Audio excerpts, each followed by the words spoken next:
Hello everyone, and welcome back to the Optitrack Live Link tutorial series for Unreal Engine. In the last episode, we talked about getting your data into Unreal from Motive and quickly went over all of the tools you have in the content folder. Be sure to check that one out if you missed it. In this video, we will be covering rigid bodies and best practices. So let's get started. In Motive, create your rigid body.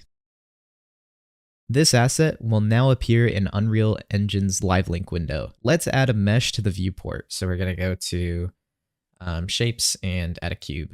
Add a Live Link controller component to this mesh. Next, select the asset from the Live Link window that you want to use to control the movement of your mesh. This should begin tracking, however, there are a couple of things we will want to look at. Be sure to update the transform method to movable. I've also went ahead and parented the cube under the Optitrack Live Link display so that everything would be aligned.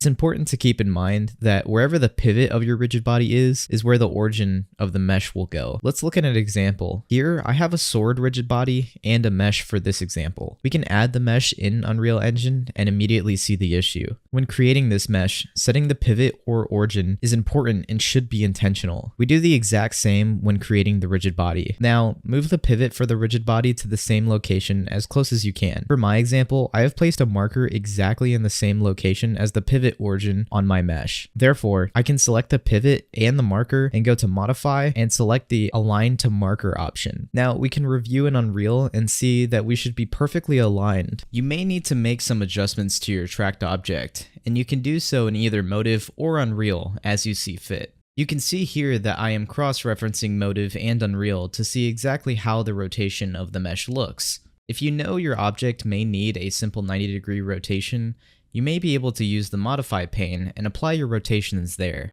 Keep all this information in mind as you create meshes and rigid bodies for your projects. In the next video, we will be covering skeleton tracking. Thanks so much for watching, and we'll see you in the next one.